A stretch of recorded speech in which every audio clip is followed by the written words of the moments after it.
Good morning, gang. Happy Wednesday morning. Okay, thought we'd do some good news today.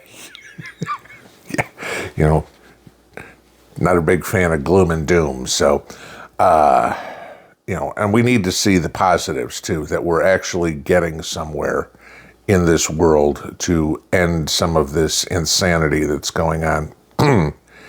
Yesterday was quite an eventful day.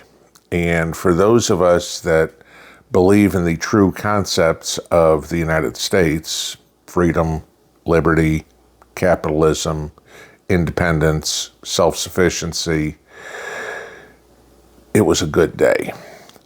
We can start out with Texas. Texas got a real boon yesterday. Remember when Greg Abbott put those floating balls or whatever, the barrier in the Rio Grande to stop the illegals from crossing? And of course, the Biden administration sued Texas, saying you have to take it down. The Biden administration lost in federal court yesterday. And so Texas can now actually protect their own borders, because God knows the U.S. government, at least in its current capacity, doesn't think that's important. So that was a good thing. Now, it's not going to make any immediate change to how many illegals are coming across, because the barriers have been up, but it just means they aren't coming down. So hopefully we won't see a huge influx of illegals coming across the border. Guaranteed, though, that we will see more of this Kamala Harris for president crap, saying, look, border crossings are down, we're doing a great job. No, Texas is doing a great job. You wanted Texas to stop what they were doing. So there was that one. Then we can look at what's going on in the Middle East yesterday.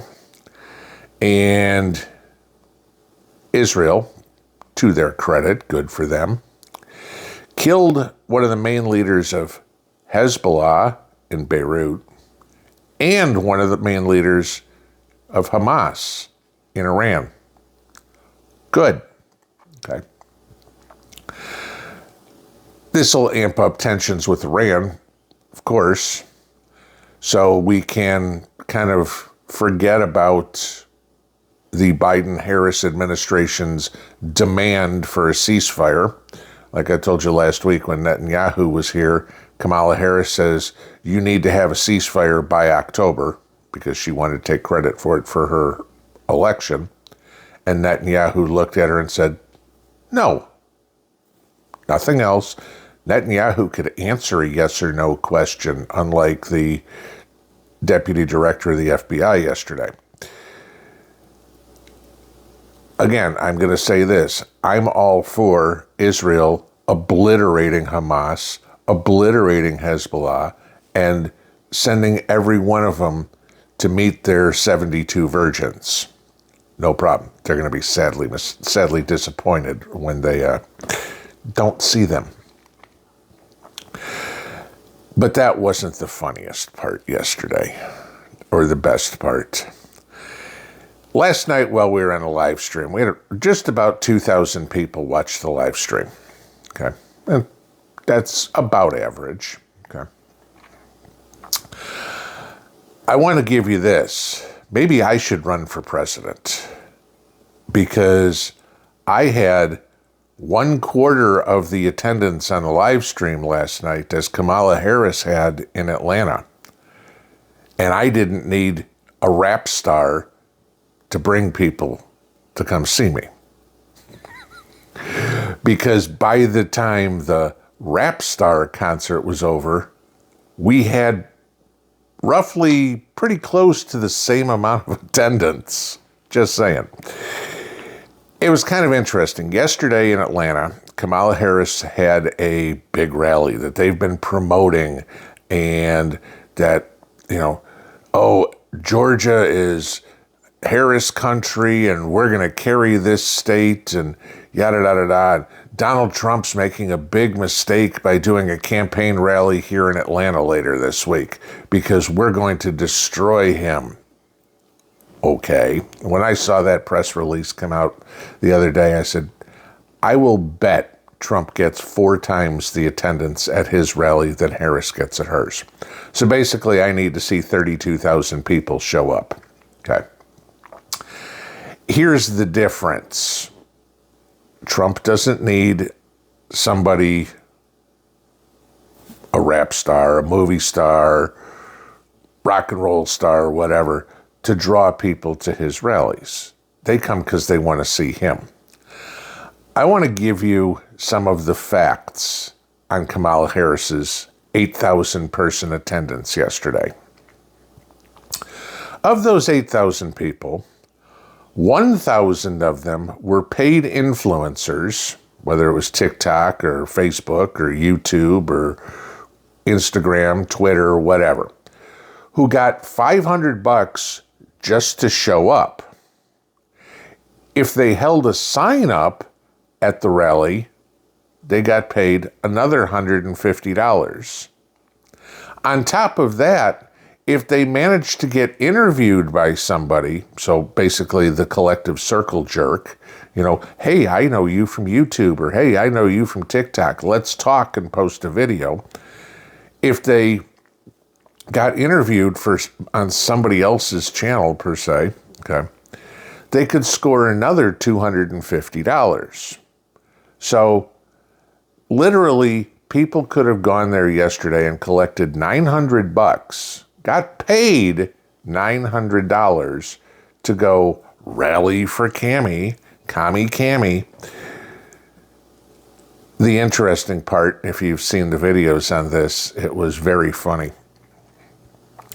As soon as the concert ended, okay, the crowd started leaving.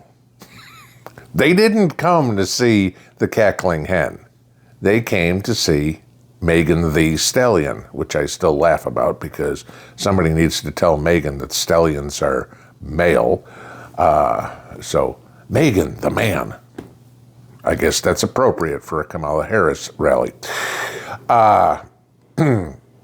But yeah, so the people started leaving. They didn't want to see Kamala Harris.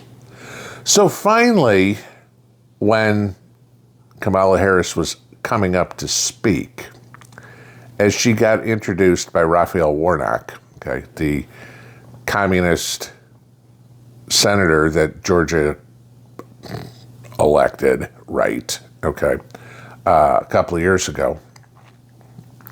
And I'd like to introduce the next president of the United States, the Vice President Kamala Harris. Crickets. Where is she? The camera pans over to where she's supposed to be coming out. Doesn't come out. And I looked at this and I thought to myself, gee, I guess her handlers forgot to give her the little maps like they used to give Joe. You walk through this door, you go stand on the X. Because she couldn't even make an entrance right.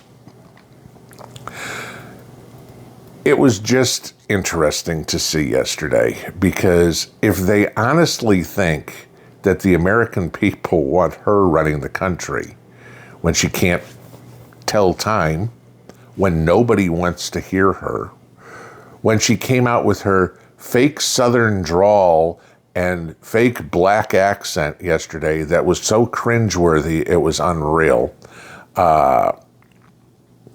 If people want that kind of fake, somebody who has zero accomplishments in their life and has committed more atrocities against other human beings, like ask the 1,900 people that are in jail because of her, and a lot of them didn't do anything to get there. They just happened to be the target audience that the prosecutor wanted to go after. Black males. Hey, I'm the California AG. We need to arrest a bunch of blacks. Doesn't matter if they did anything. Again, it's find me a person and I'll find the crime. That's Kamala Harris's idea. She came out yesterday in this speech and, of course, said in the if Congress doesn't act in my first 100 days, I'm going to issue an executive order to confiscate all guns in the United States.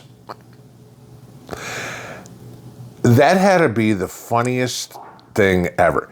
Does she honestly think that the gun owners of America are going to go, oh God, Kamala wants to take them away here? Right. No.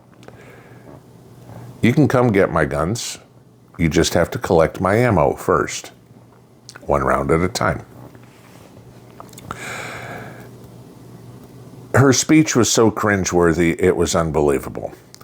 It was to the point where Nate Silver, okay, if you guys know who he is, 538, one of the big pollsters, has come out and said that Trump has a 2-to-1 chance, about almost 66% chance of winning the election right now.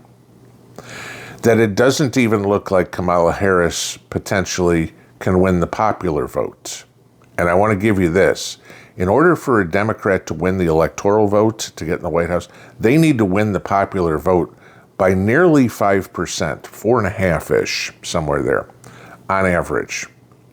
Kamala Harris can't even get there. If you look at the polls that have been out lately, and there's some of them. Fox put up a great fake poll the other day, but you got to remember Fox is never Trumpers. Paul Ryan, the Murdoch kids, et cetera, et cetera. They do anything they can to sabotage the Trump campaign. They've been a good proponent of the Project 2025 crap, subliminally, but they do it. But they were posting polls the other day. Oh, she's tied in this state. She's only behind one in this state. Wow, it got close until you look at who they polled. Well, we polled 835 Democrats, 620 Republicans, and 500 independents. Oh, okay, so you oversampled the Democrats by 30%, and you're still behind.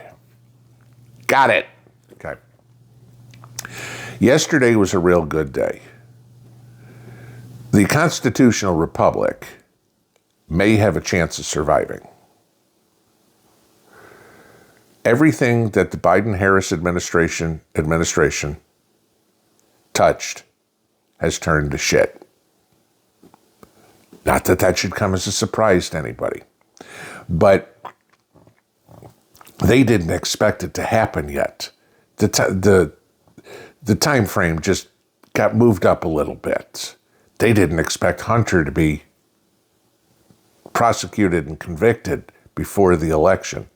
They didn't expect Joe to have a mental breakdown on a debate stage. A month ago, the Democrat Party was trying to figure out how to get Kamala Harris off the ticket because she was dragging Joe Biden down. And when Joe said, hold my beer, let me show that I'm worse than you are, now all of a sudden they're like, well, let's run her. It's time to throw in the towel for the Democrats. We can't get complacent. We still need it too big to rig. We still need to show 100 million votes for Trump.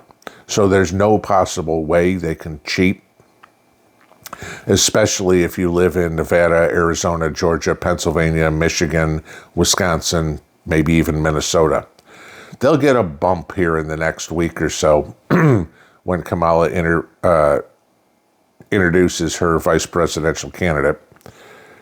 Not that there's anybody that's really going to change much. I mean, Andy Beshear from Kentucky is talked about. Ain't flipping Kentucky. Tim Walz, the governor of Minnesota. Nobody really going to care. You're not, Minnesota is in play, but it's not a battleground state. They're saying, oh, it might help Wisconsin. Sure, because, the people in Wisconsin love what's going on in Minnesota so much, so many Ilhan Omar supporters in Wisconsin, just saying. Okay. But they might bring in Josh Shapiro. That's going to be a fun one, because at that point you can say, well, we just lost Michigan, we just lost Minnesota.